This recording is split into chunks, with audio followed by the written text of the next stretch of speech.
Welcome back to another edition of NNPA and Black Press USA's FIRE program. Yes, we are talking about hot topics with hot guests, meaning that they're current and what's happening now in the country. Joining us now is attorney Elsa Smith. She's a will and legacy, or just simply said, estate planning attorney. Thank you for joining us tonight.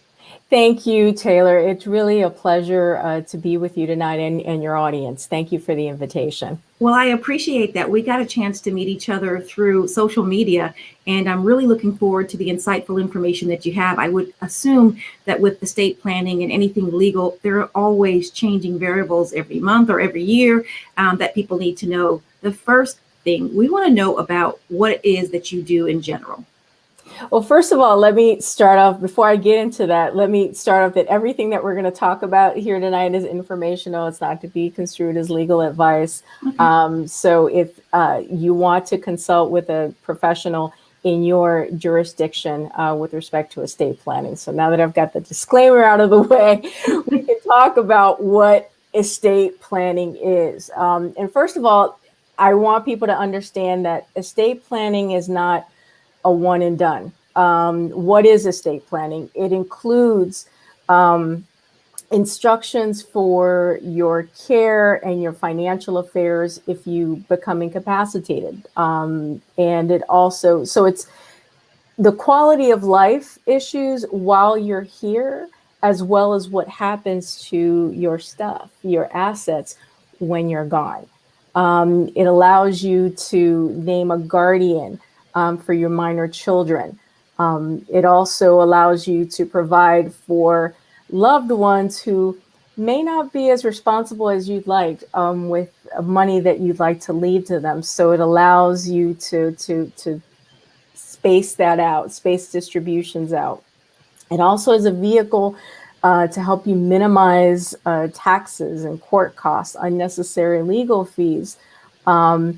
And as well as in completing or updating beneficiary designations. And we're going to get into that, during the course of our conversation. I'm going to talk about the importance of doing that. So estate planning is just really a comprehensive strategy of how we're creating your legacy, and what quality of life you want to have while you're still here. So there's a number of questions. Obviously, when we told our listeners that we were going to take up the issue of estate planning and wills, legacy planning, another word that people like to use for that as well. And one of the common questions that came up, Attorney Smith, was, well, I really don't have anything. And I've heard attorneys after attorneys say, yes, you do, if you have this, if you have that. So my question to you would be, who should be thinking about estate planning? Quite frankly, everyone, every adult should be thinking and actually planning their estate. Because as I said, estate planning is about your life while you're still here. So what's an example? Young people going off to college. And a lot of people don't think about that, but your adult children need at a minimum an advanced medical directive and a power of attorney. Why a power of attorney? If that adult child is away at college and they become they have to be rushed to the emergency room, because they're an adult, you do not have the right as a parent to their medical records unless they've given you authorization to do so. And a lot of parents are shocked. They're like, well, wait a minute, I'm paying, $40,000 in tuition. What do you mean that, they won't give me access? Well, the truth is that there are HIPAA laws that protect a person's privacy with respect to their medical records. So when I have had this conversation with many parents and they're shocked. So on the young end, that's why young people should think about estate planning. Who's another demographic that, I work with often? Young couples, young people that are just starting out in the workforce. They're starting to accumulate wealth. They're starting to accumulate assets. They might have just purchased their first home, whether they're single or not. So those are examples of accumulating wealth, building an estate. Anything you have really is an estate. Your car, your bank account, collections of priceless, heirlooms or whatnot. All of those things make up your estate. Now, the problem is that people think, well, estate means that, you have to have a mansion and, multi-million. No. Estate planning is your stuff and how you are managing the things that you have. So one of, and I was going to get into this a little bit later, but I might as well address it now. And that's one of the myths about estate planning, is that it's only for the wealthy. Right. I have to ask you too for a little clarity for those, and it's something that I had to learn the hard way a couple of years back. But there is definitely a difference legally between an executor of your estate and power of attorney when a person is alive and dead. Would you explain that? Because certain things are taken away from you, or you've never really had them I think there was an incident with an executor of state and they thought that they were controlling everything, but that was while the person was alive. When they died, things kind of changed. And I want you to kind of explain the difference or so people can fully understand what those two things are. Absolutely. And how it relates to when a person's alive or dead. Absolutely. Now, a power of attorney is you granting authority to what's called an attorney in fact to manage your affairs while you're alive. Once you die, the power of attorney is no longer in effect. Now, once you die, and in a will, you have, some people call it an executor, and it's also known as a personal representative. This is the person that is in charge of distributing your assets once you die, according to your will. So that is the difference. There is no power of attorney once a person dies, because that power is extinguished. It ends at the point of death. Another big question, and if you see me looking down, I have people are sending me messages through here, and we've got messages on the chat. So I don't want anyone thinking that I'm not paying attention. I'm just getting questions from people, so I'm trying to ask them too. The other thing that I have is I really want you to take a second to talk about if you don't have a will. I think people, especially some older people, assume that if I tell everybody what I want, that's how it's going to be taken, that state can't come in and take it. And it's really important that you do the proper things to make sure that your wish is actually in writing and documented the proper way so that it is recognized by the state. Great point. And unfortunately, a lot of people, and I really want to take a deeper dive into that, because I really want to address that question. Great. If you do not create a will, and something that's legally recognized by your state, your jurisdiction, if you die without a will, you die intestate. That is the word. And the laws of your state will dictate how your assets are distributed. The state will have a plan for you if you don't, and it may not be what you wanted. So estate planning is about empowering the individual. It's also about, and something that I really feel strongly about is, protecting intergenerational wealth. Yes. That is something that when we throw up our hands and say, well, I'm not gonna, even do a will, which is just something so basic. And there are other tools in estate planning, but statistics show that I believe AARP might have come out with a stat that over 60% of Americans don't have a will. And when we're talking about the African American community, I'll just say people of color. Sure. That is significantly higher, at least 70%, 70 to 75%. of people do not have a will.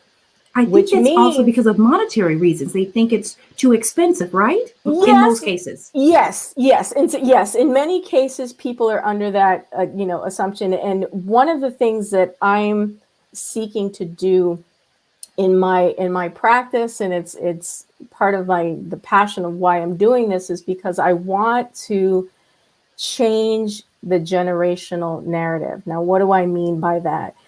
There are many people, and the bulk of the people that I serve at present are, just to give you an idea of like demographics, they're African American, they're upper middle class professionals. And they, in terms of age, they range from, your mid 30s all the way up to say 60s, 70s, people who are approaching retirement, for example. So in each of those demographics, I can share with you a story that they've come to me with. They're like, look, Attorney Smith, I've done well compared to many people in my family. But I can tell you that, 2 generations ago, people didn't talk about estate planning. It was, almost taboo. And I'm Afro-Cuban, by the way, and the same thing applies in my family too. I can share that there are times when people, just wouldn't talk about death because somehow they figured they'd conjure it up if you talked about it, talked about wills or life insurance, and the problem is, and my response to them when they come to me with that is, where has that gotten us as a society when we don't want to address these issues, when we are not normalizing discussions of estate planning, not just amongst ourselves as adults, but we need to start talking to our children estate planning when they're old enough, obviously, to understand these things. But why do I stress that?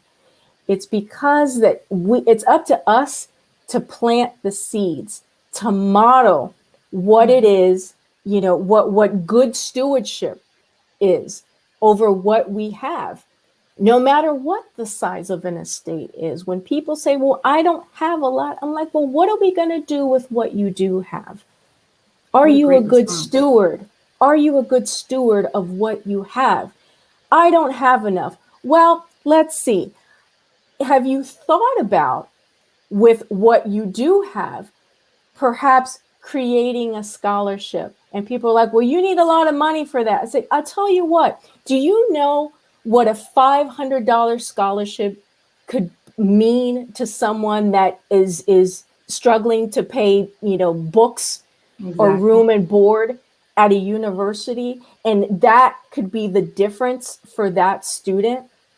I'm talking about looking outside of yourself and really making a difference in the lives of others. And because we are so self-focused, we're just focused on self, and we really have this at times kind of a defeatist attitude that we can't make an impact where we are. In my job, I believe, as an estate planner, as a person who considers herself to be a change agent, I want to do as much as I can with what I have, with my legal expertise. My job is to get you to think outside of yourself, to think about the organizations, the groups that perhaps that have blessed you over the course of your life, that have blessed your family. You have an opportunity to pay it forward.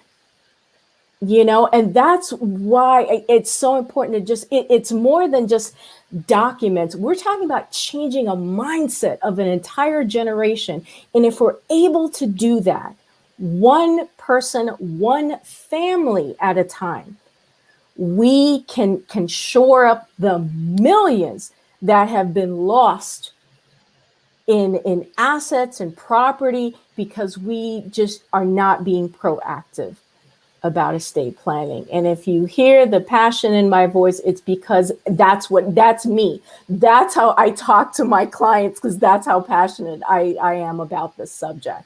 Yeah, well, if you're just tuning in here to Fire on an NPA and Black Press USA, my special guest is attorney Elsa Smith. She's a will and legacy planner. She practices in Maryland and the District of Columbia. I know this program is all across the country and the world, so there are going to be some general things that she's going to be talking about specific to the DC, Maryland area, but there are some general questions that she can assist you with or kind of guide you. This is not legal advice.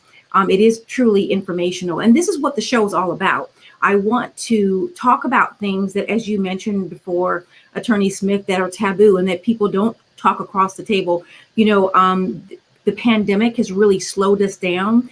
And there's things that we're looking at, our life, what we do have, what we could possibly lose.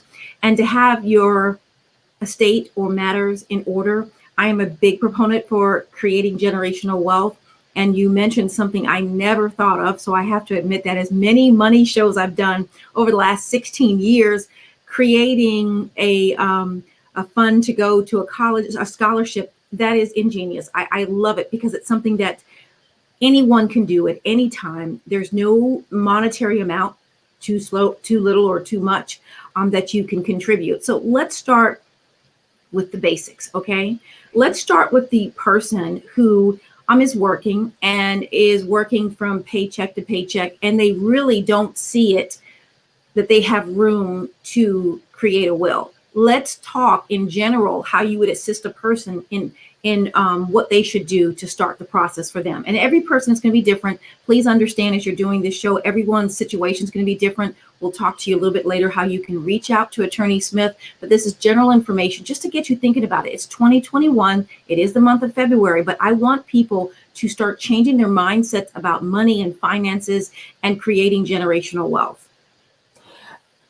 Great question. To deal with that particular situation, and I have, I begin by really asking the person to just give me the layout of everything that they have, that they own. And it's funny, as you alluded earlier to it earlier, people don't realize how much they actually have.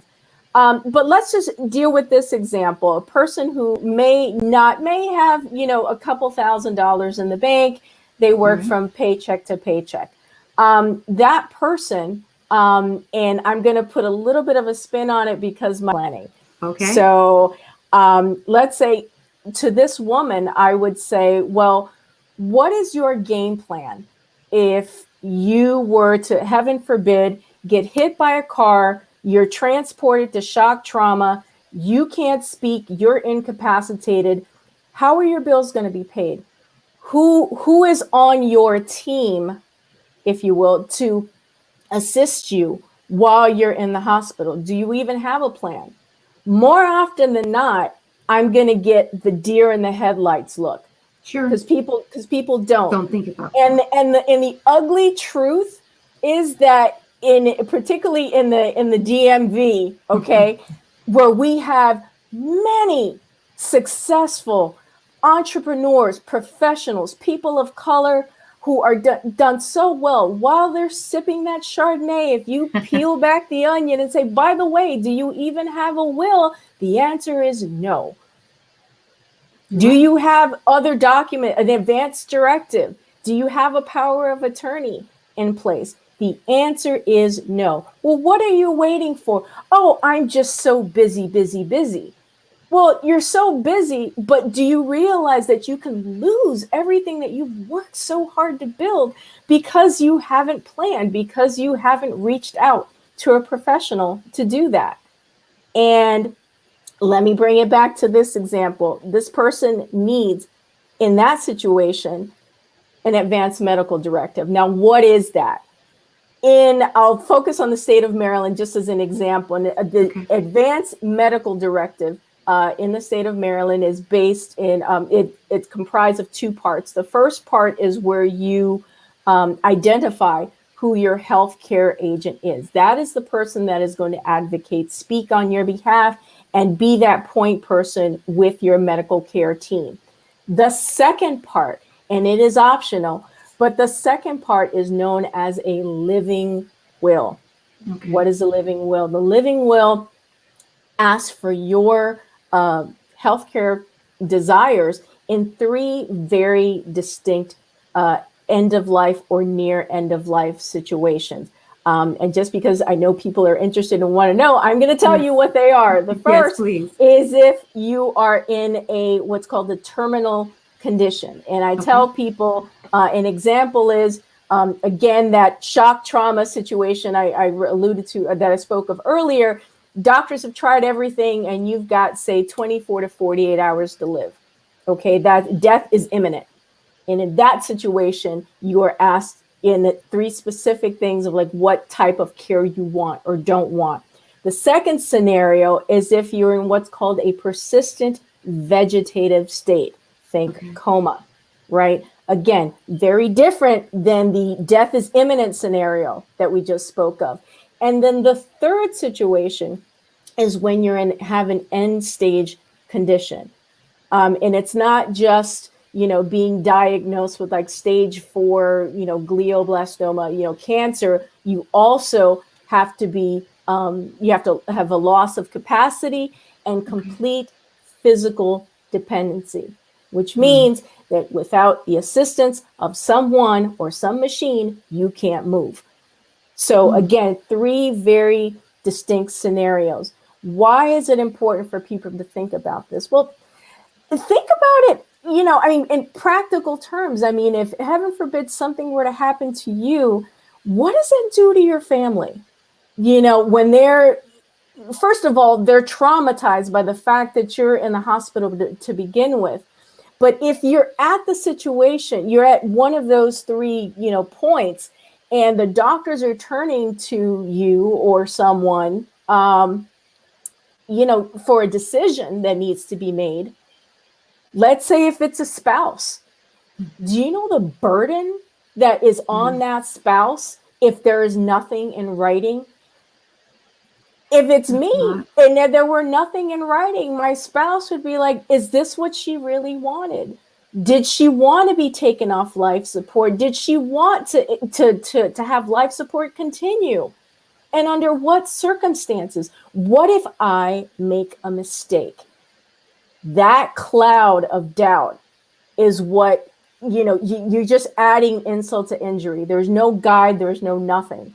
And turmoil in the family. I'm sure that if it's a parent and there's a husband or a wife that's making a decision and the kids, whether they're stepkids or their kids, are like, no, mom said this. Yeah, I'm sure. Wow. Yeah.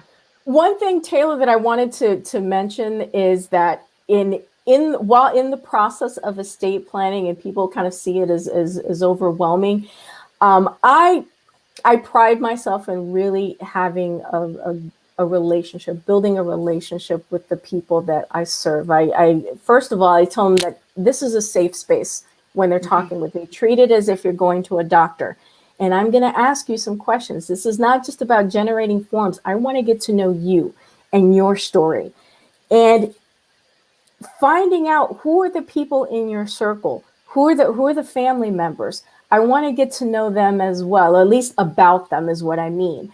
Why is that important? Because in an estate plan, you have different roles to fill. And in the many presentations that I've done, I talk about putting the right people in the right roles. Why is that important? Because as we talked about in a will, you have a personal representative. You're in a power of attorney. You have the attorney in fact. In an advanced healthcare directive, you have the healthcare agent that you name, as well as other people that are going to play pivotal roles in your plan. Why is it important to put the right people in the right roles? Because you don't want to set up someone for failure. You want to set them up for success. How do you do that?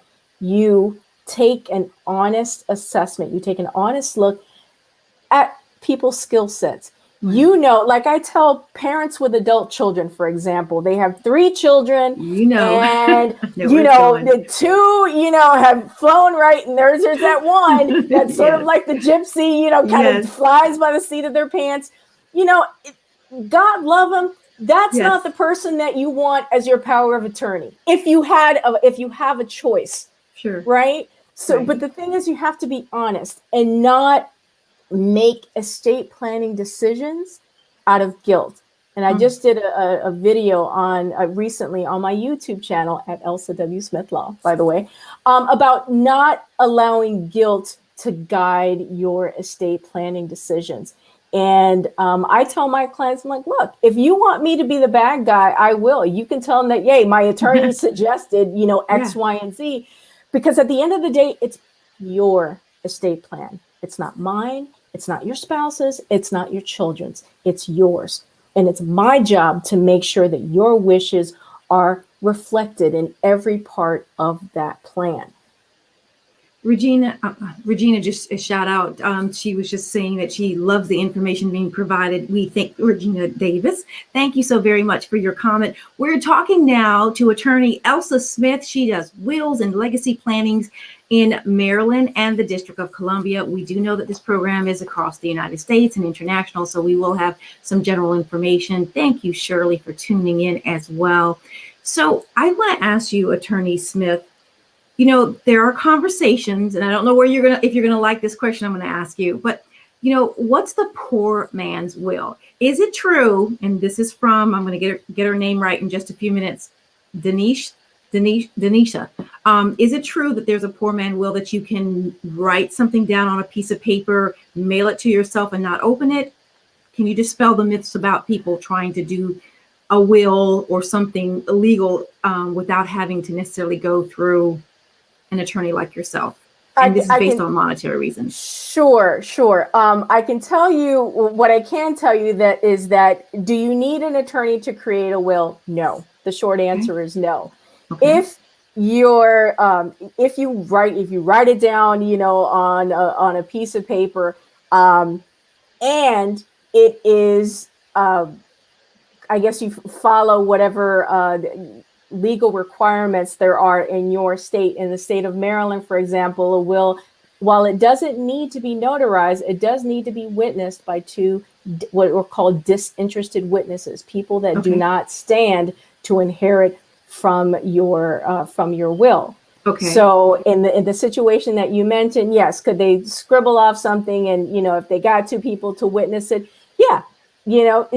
Chances are, if somebody challenged it, and assuming that the person was of sound mind, and that is a requirement of sound mind when they wrote the will, then chances are, it would be accepted. And that's the other thing. That's the importance of working with a professional, that you're going to make sure that all those I's are dotted and T's are crossed, so that challenges to your will be likely, if not, non-existent. I think the public has been shocked by some information over the last 2 years. There was the Larry King. They found the note scribbled and changed everything from the last known will. There's Aretha Franklin, right? There's also the fact that Prince didn't have a will. And we're talking of millions of dollars. I would just never, ever think that there wouldn't be a will. Could you give us, again, I'm not wanting you to share personal information, but I want people to understand the magnitude when it comes to whatever money you have, whether you think you have a lot or not, right? And you have bills, and if the state comes in, can you give us an example of exactly what they could do? Can they literally take that money and pay all your bills and nothing go to your family and friends or to the house? Can you kind of give us some scenarios so people can understand just how important it is to have someone like you do the right things with getting the paperwork together for a will? Absolutely. As I mentioned earlier, if you die without a will, the state is going to have a plan. You're dying intestate, and then you are subject to the laws of intestacy of your state. So, for example, if you were married, you died, and there only your children, your adult children left, then chances are, and again, subject to the laws of your jurisdiction, your children would likely get everything divided equally. Now, I'm going to put a little spin on it. And here's a situation that's kind of uncomfortable and people don't like to talk about, but it happens. Let's say that a couple has been separated for 20 years, And the husband in the couple starts a new relationship and treats this new woman as if she's, his wife and everything else, but he never got divorced from the first Oh, wife. my, there's tons of All stories like right, that. right, Yes. right. Okay. Guess who trumps who when it comes to The divvying wife, up? right? Exactly, The wife. exactly. I mean, unless again, there's something unique in the laws of your particular state that would allow otherwise. It's a nightmare, and this particularly happens in the area of life insurance policies. Yes. It's the Yes. classic nightmare scenario. And if people who are watching and listening right now don't know what I mean, here, let me explain it to you real quick in the short time we have left. You take out an insurance policy, and you're married to, husband number one. That's a policy of $1 million. You divorce husband number one. You get married. You're not now come husband number two. You never bother to update your beneficiary designations on that $1 million policy. You die. Guess who's getting the million? Husband number one. And it's things like that that you honestly don't think about. And you even think about divorce, and you think about leaving one occupation. And when you were applying for the job and filling out your beneficiary for your 403B or your retirement, of naming your now ex, right? Absolutely. Wow. And we talked about, and kind of jumping around here, but there's so much to address here. And since we're still in a pandemic, fortunately vaccines are slowly becoming available, but we're still in the pandemic. And there are a number of people, I can think of an instance that occurred last year. A young woman came to me. She later became a client, but when I asked her, it's like, well, why now? And, she said, Attorney Smith, this was like midway, like the summer of last year, her father-in-law died, not COVID related. But then a few months later, her father died of COVID related issues. And she realized that it was hitting too close to home. Now, she is a single mom. She has 2 little ones. And I asked her, I'm like, what is your game plan? If you didn't start an estate plan? She goes, I don't know. And it got a bit quiet and a bit emotional. And sometimes I just let clients just like be in that silence, because it's probably the first time that anyone has ever had a frank discussion with them about a game plan. Sure. And I said, what happened to your elementary school age little ones if you were to die tomorrow? Do you have life insurance? Is there something set aside, for your funeral? Do you want to be cremated? Do you want to be buried? And oh my goodness, is there going to be a GoFundMe campaign? Which, folks, we have got to do better. For everyone that's listening, there is so much information out there now, and there are other professionals like myself who are, trying to let people know that there is no need for this anymore. It's like the virtual equivalent of passing a plate in a church. We can do so much better. And and what it does, it causes tension and strife within your family needlessly, because you abdicated your responsibility over your future, over your life. And you said, well, my family will take care of it. Well, you know what's really going to happen?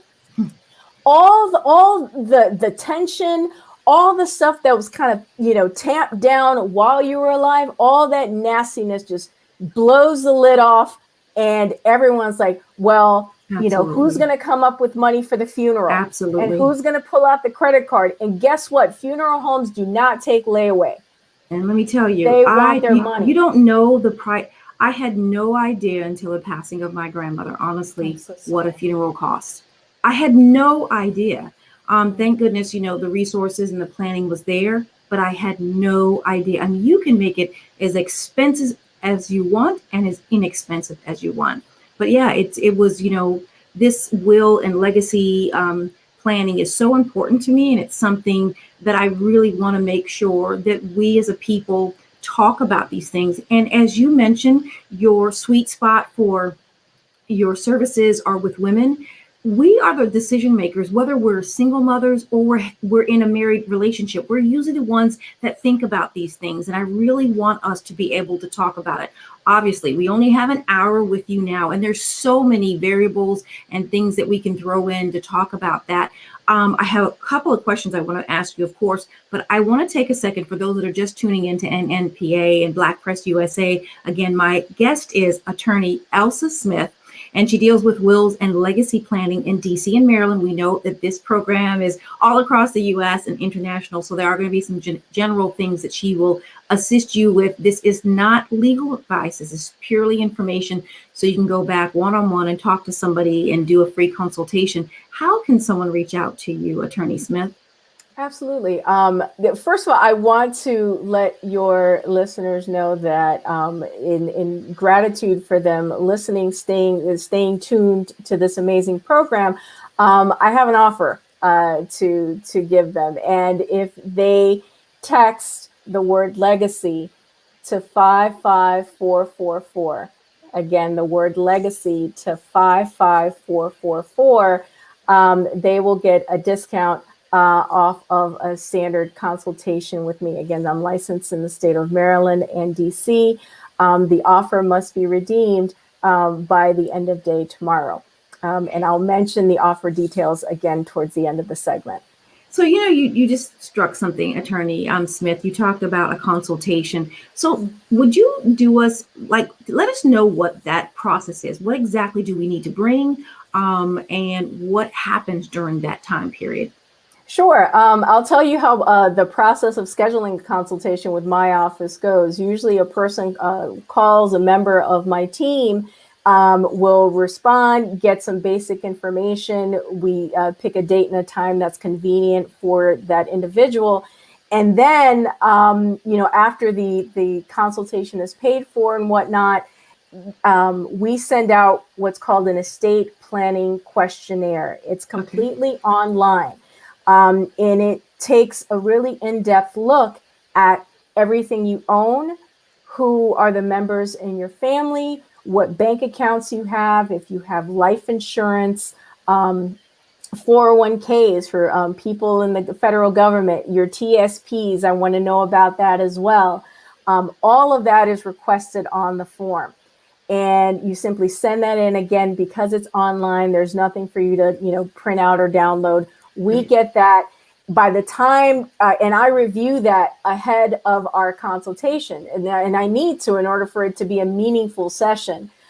You'd meet with me for an hour, and at that point, I'm asking you what your estate planning goals are. Do you even understand what estate planning is? Why is it? What brought you here, and what is it that you're looking to achieve? For many people, particularly those who have children, they want to provide security for their children, or they want to provide, some security for a spouse, and want to actually have everything on paper. So after that consultation is done and we agree to move forward, because we're now in this virtual environment, all of our consultations are done virtually.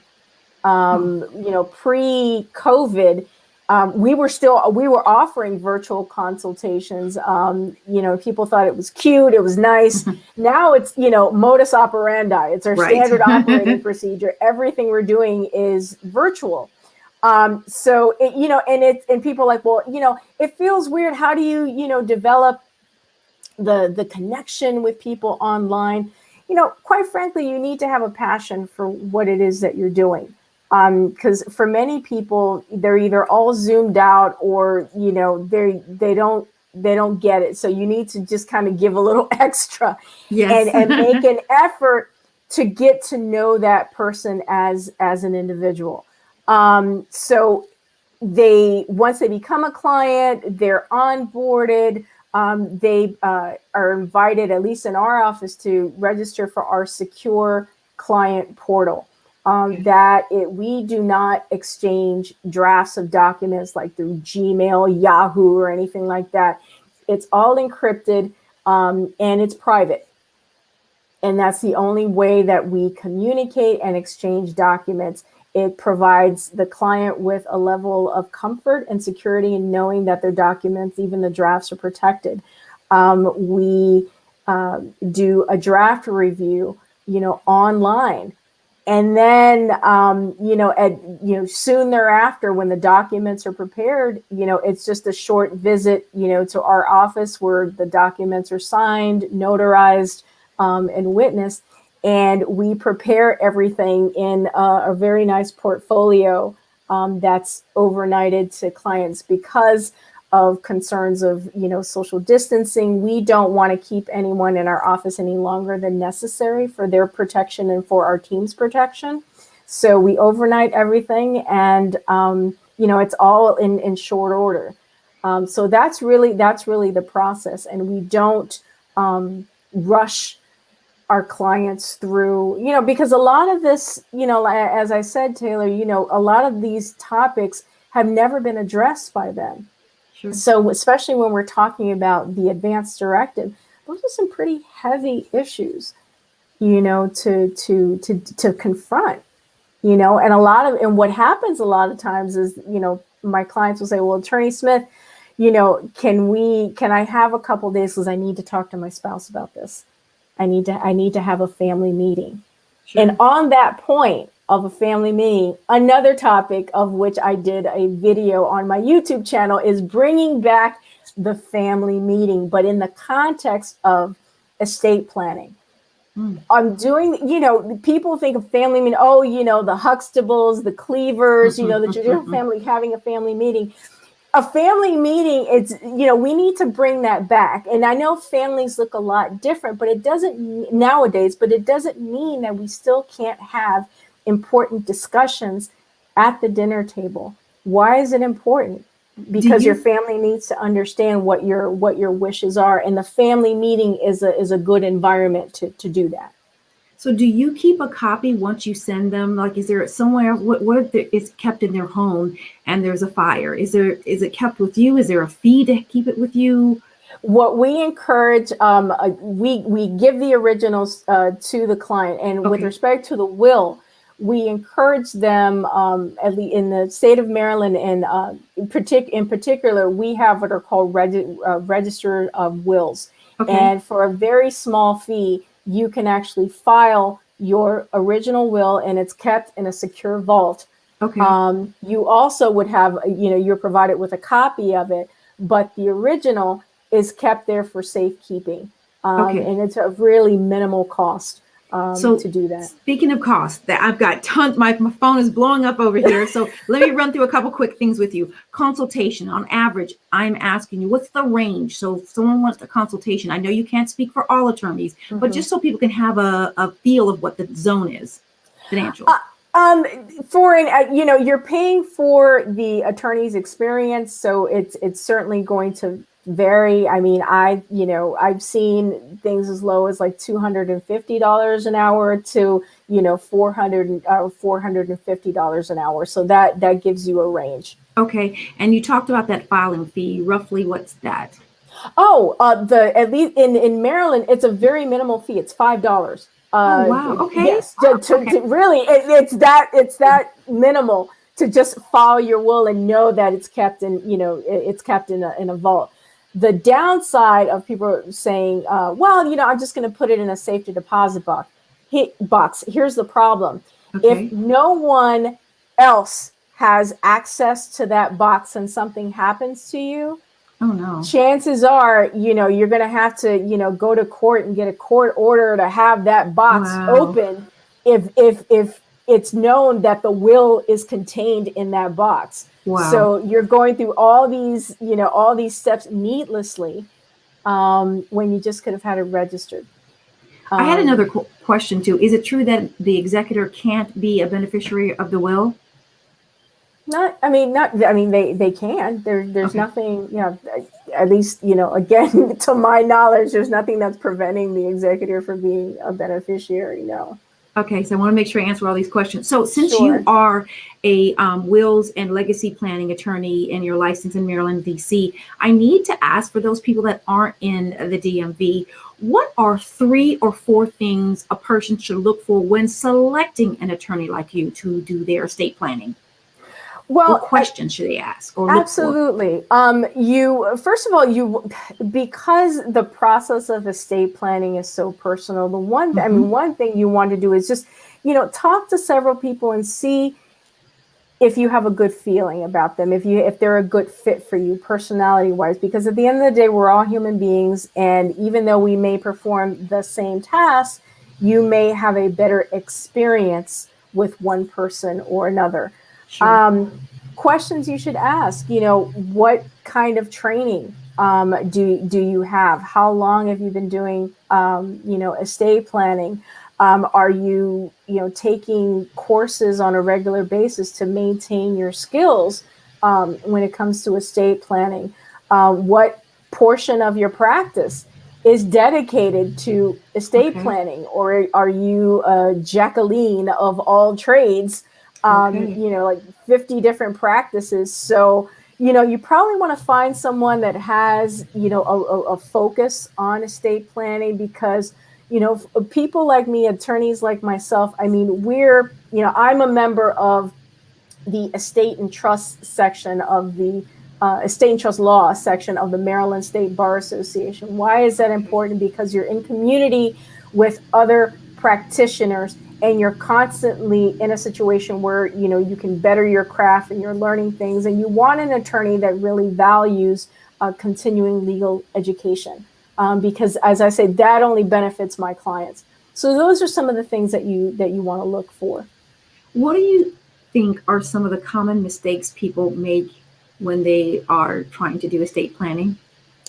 There are a few that I see, and we've touched on a couple. Interestingly enough, first of all, they don't update their beneficiaries, and we talked about this when it comes to life insurance. But it's also important in your bank accounts. A lot of bank accounts have what are called payable on death beneficiaries, payable on death designations.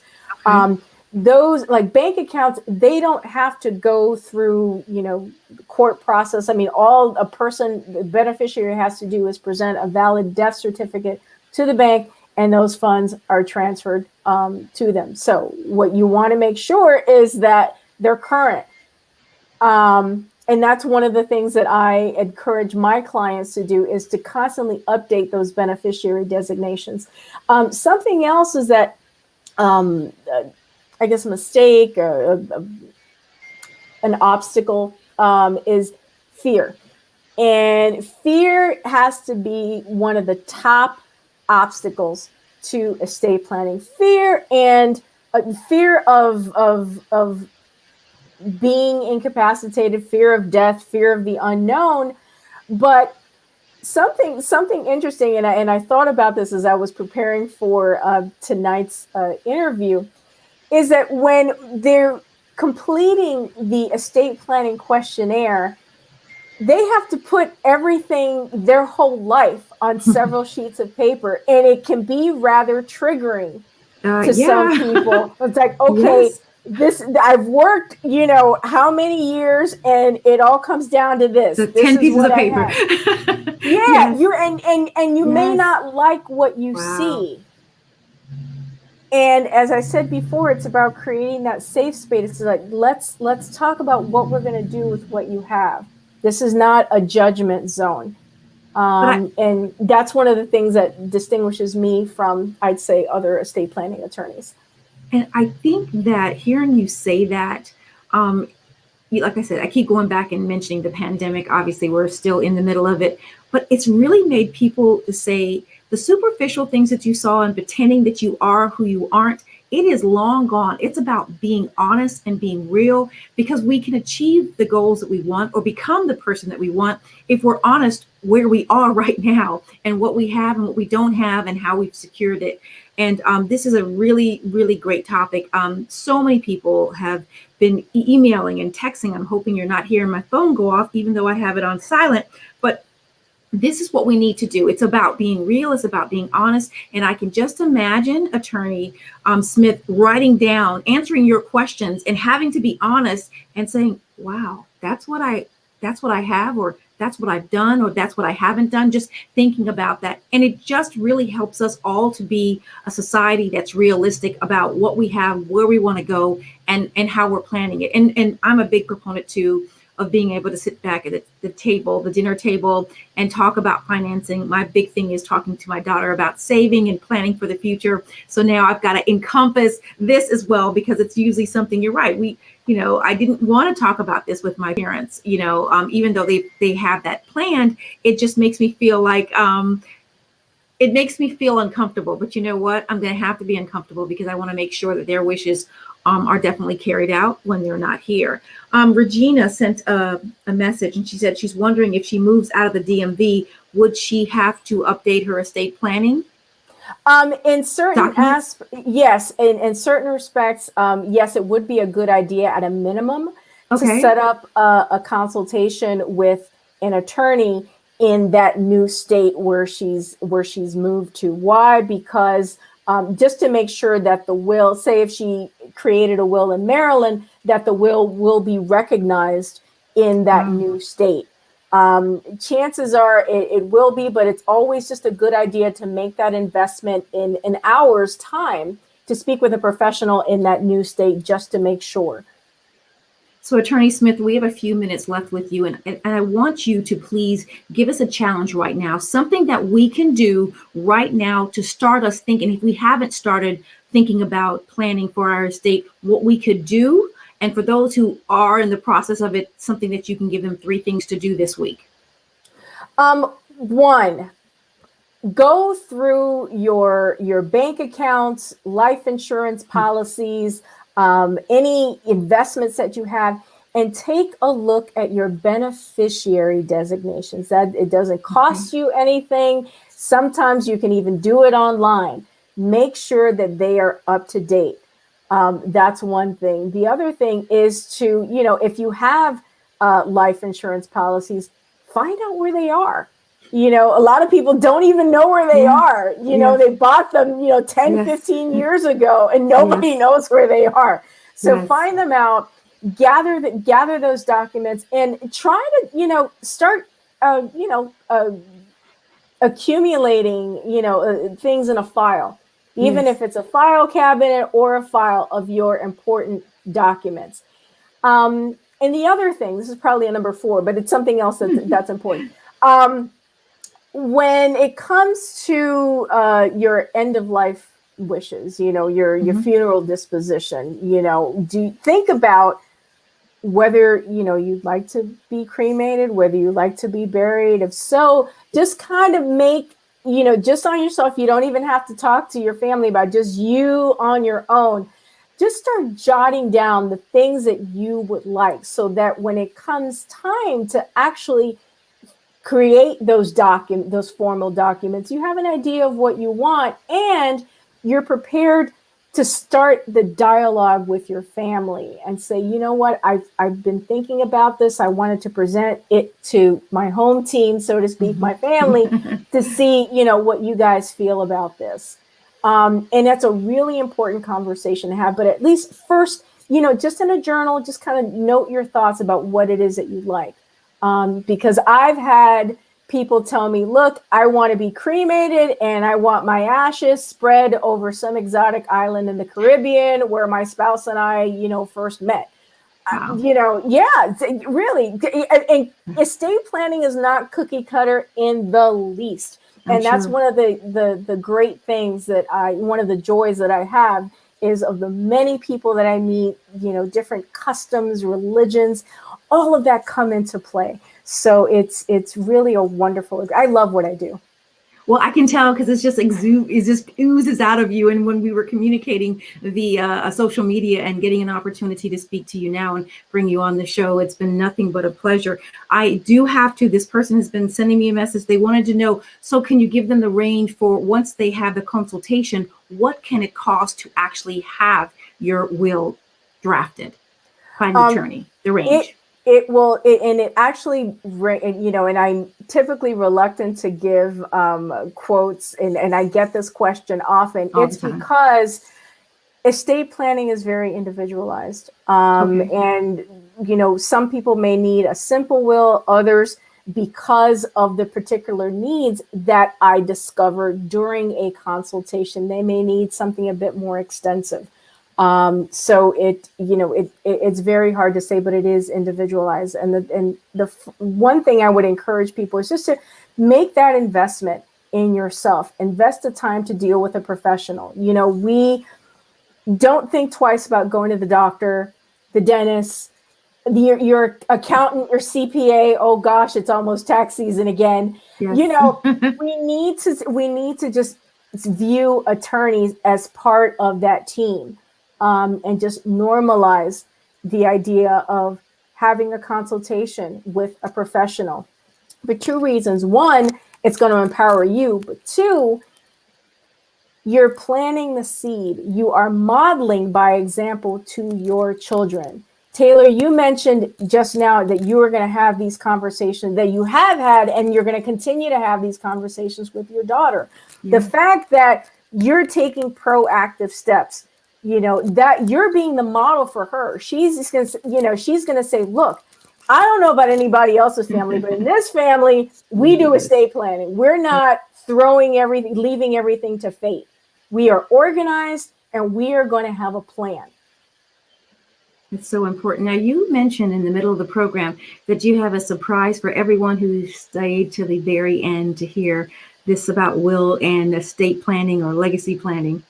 Yes. And again, I mentioned it but kind of halfway through the segment, but I want to remind everyone who's listening, for those who have just tuned in, my gift to this audience for being so gracious is if you text the word legacy to 55444, again, the word legacy to 55444, you will get an instant message and you will be entitled to $150 off of a consultation with me.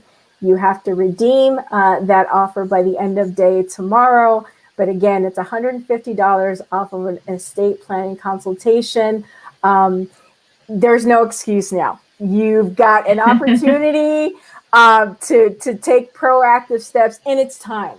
Yeah. Many of you who are watching know that you've been on the sidelines. You've been thinking about estate planning. Now, especially with everything going on with COVID and whatnot, it's time to get your affairs in order. And the time to do it is not when you're in chaos. The time to do it is when you have a clear mind. Absolutely. And you can actually work through the process calmly. I am just ecstatic about having you on. Attorney Elsa Smith, she's a wills and legacy planning attorney. She's licensed in the state of Maryland and the District of Columbia. You have been a joy to have on. Yeah, Nicole, yeah, we want to thank you. Yes, she's saying thank you, Nicole, and for all the people that have texted and commented. This is a topic that we definitely can deal with more than once this year. I appreciate you, Attorney Smith, coming on and talking about this information to empower us all to do it before it's too late, to at least start the conversation. And you've given us something to do just as homework, and you've given us a platform in which we can reach out to you, and depending on what state we live in, we can ask and start researching attorneys like yourself that could help us make sure that we create and keep the wealth that we have, whatever it may be, and even set up scholarships. Who knows? I'm definitely going to do that. I love that idea. I'm absolutely going to do that. I think of my sorority. I think of my university I used to go to. So, even the private school my daughter attends. So there's so many things that you can do with that. So that's made me really excited to know that I can do something like that. So again, as we close out, I'm going to give you an opportunity to speak to everyone, and if there's anything you want to say to them before we close out. Absolutely. Taylor, thank you so much. It really has been a joy. And it is, I mean, it went even better than I imagined. So thank you so Thanks. much for your gracious invitation. Thank you for your listeners. And if people would like to get in contact with me, again, I'm Elsa W. Smith. I'm the owner of the law offices of Elsa W. Smith. You can reach me by phone at 410-995-7719. 410-995-7719. And you can follow me on social media like Taylor and I met on Yes. Instagram, Yes. LinkedIn, and Facebook. I also have a YouTube channel, all at Elsa W. Smith Law. Again, Elsa W. Smith Law. I have a vibrant YouTube channel. You can find free estate planning videos. I usually Wow, put that's out a great. video every week. So visit, subscribe, follow me on social media, and I'd love to meet you. And thanks again, everyone, for having me tonight. Well, we're at the top of the hour again. Attorney Elsa Smith, thank you so very much for your information. Everyone, until next week, God bless and goodbye. Have a good night. You too. Thank you.